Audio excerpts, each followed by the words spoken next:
सामान्य हिंदी जैसे महत्वपूर्ण विषय का अध्यापन कर रहे हैं। दिल्ली सहित देश के विभिन्न शहरों में उनकी क्लासेस को छात्रों ने अनूठी शैली और विषय को सरल बनाने की कला के कारण खूब सराहा है। उनके उच्च स्तरीय शिक्षण और व्याख्यान के केवल प्रशिक्षा के मानकों को अनुरूप होते हैं, बल्कि उन्हें अनगिनत अभ्यर्थियों की सफलता का शिखर तक पहुंचाया है।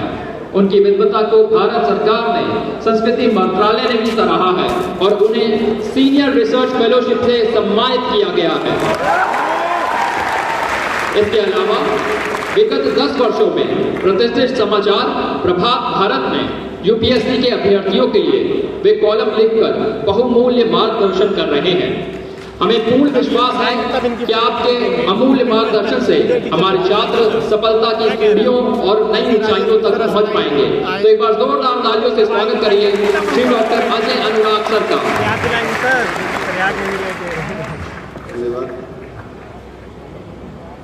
मुझे किसी शायर की पंक्ति याद आ रही है कि घर से करके आए थे क्या क्या फैसला, घर से करके आए थे क्या क्या फैसला, उनको देखा तो बातें बदल गई। मेरी बात बदल जा रही है। मैं सोच के आया था क्या बोलूंगा, लेकिन अभी आपकी भीड़ देखकर मुझे, आपकी संख्या और आपका उत्साह देखकर मुझे कुछ और बातें याद आ रही है। सबसे पहले तो प्रयागराज और इलाहाबाद दोनों के छात्रों का यहाँ मेरी ओर से बहुत अभिनंदन है, स्वागत है। इलाहाबाद इसलिए कहा क्योंकि आप में से बहुत सारे ऐसे लोग होंगे जो इलाहाबाद के दौर के होंगे और प्रयागराज में आ गए हैं। और ये शहर ऐसा है कि यहाँ आने के बाद कोई जाने का मन नहीं होता। मैं पिछले 10 साल से यहाँ आता रहा, 10 साल कंटिन्यू, रामेश्वर सर और हम लोग 10 साल कंटिन्यू पढ़ाया है।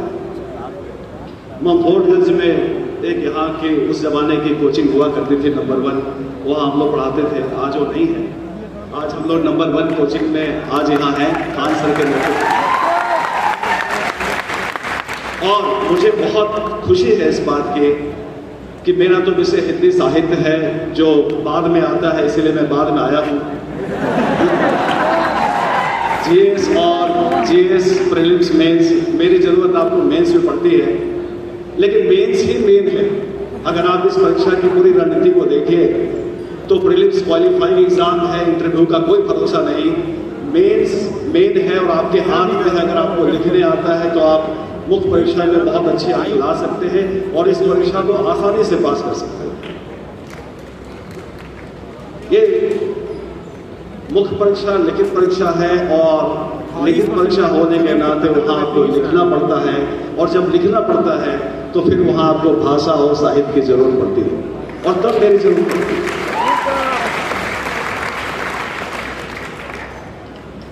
तो मैं ये भी आपसे कहना चाहूँगा संक्षेप में कि खान सर ने अभी एक संगम अभी हुआ, एक कुंभ महाकुंभ गुजरा है। खान सर ने आज एक नया महाकुंभ यहाँ आयोजित कर दिया है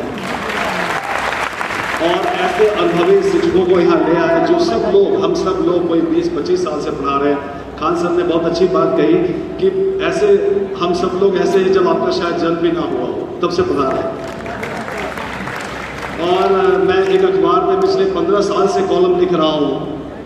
उस कॉलम को पढ़ने वाले, सिविल सेवा पे कॉलम है, एक बिहार, झारखंड और पश्चिम बंगाल में अखबार प्रकाशित होता है, प्रभात खबर। तो उसमें 15 साल से मेरा कॉलम आ रहा है सिविल सेवा पे। उसके बच्चे 5वीं 6वीं में पढ़ते पढ़ते आज सिविल सेवा की तैयारी में आ गए, कुछ और निकल भी गए। तो एक लंबा अनुभव है और शिक्षा के क्षेत्र में अनुभव बहुत मायने रखता है। आप इस अनुभव का लाभ उठा सकते हैं। दूसरी बात कि इस परीक्षा के लिए जो जरूरी चीज है वो है कि आपके अंदर विषय वस्तु को लेकर थोड़ी गंभीरता होनी चाहिए, धैर्य होना चाहिए और सबसे महत्वपूर्ण बात यह है कि आपको लिखने आना चाहिए। मैं इसी तरीके से फैसला या इसी तरीके से मैं बताता हूं या कहता हूं कि किन बच्चों का कैसा होगा रिजल्ट। लिखना बहुत जरूरी है। अगर जिसको लिखने आता है वो इस परीक्षा को बहुत आसानी से पास कर सकता है। यहाँ मेरे एक स्टूडेंट रहे इलाहाबाद में, मैं अनुभव बता रहा हूँ, अनुराग चौधरी। पहले एक हफ्ते क्लास में उन्होंने मुझे लिखकर आंसर दिखाया तो मैंने कहा कि अनुराग तुम्हारे रिजल्ट की गारंटी पक्की है।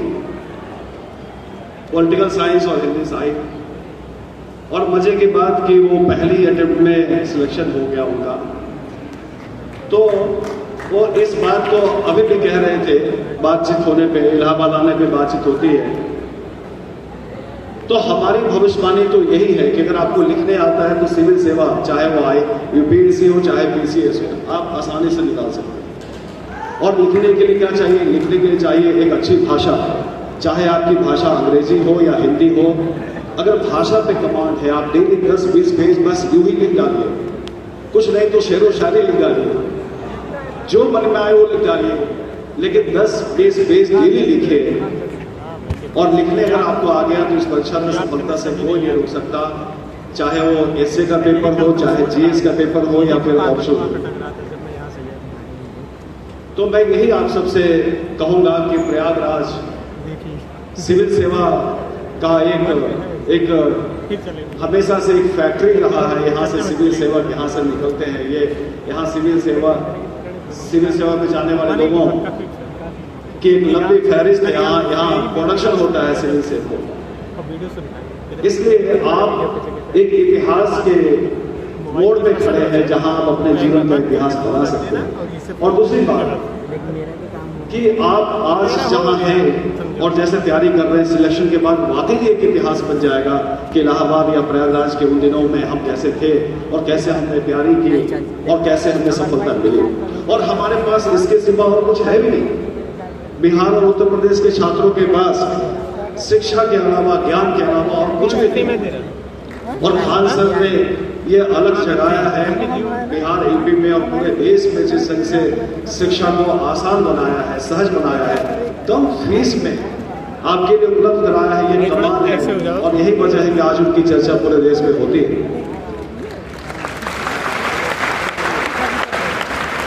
हम सब लोग जब अपने इंडिविजुअल पढ़ाया करते थे तब हमारी फीस बहुत ज्यादा हुआ करती थी, मैं अक्सर ये बात कहता हूँ।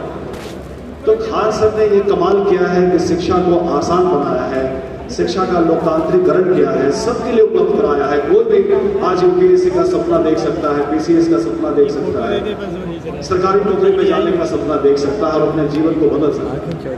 तो एक बहुत बड़ा अवसर है जहां आप खड़े हैं।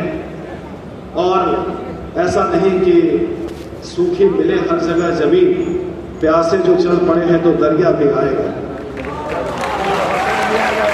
तो अगर आप प्यासे हैं और चल पड़े हैं तो हम सब लोग आपके लिए उपलब्ध हैं। जब जिनसे जैसे आपको जरूरत हो आप हमारा उपयोग कर सकते हैं, हमारा लाभ उठा सकते हैं। और इसलिए मैं कहूँगा कि आप जरूर इसमें खूब तन मन से एक बार इतिहास रचने के लिए आप लग जाइए। सुजीत सर इतिहास में यहाँ बैठे हैं, तो इतिहास, जीवन में इतिहास ऐसे ही बनता है। हम सब भी आपके रास्ते से गुजरते हुए यहाँ तक पहुँचे हैं। मैं यही आपसे अंत में कहूँगा कि आप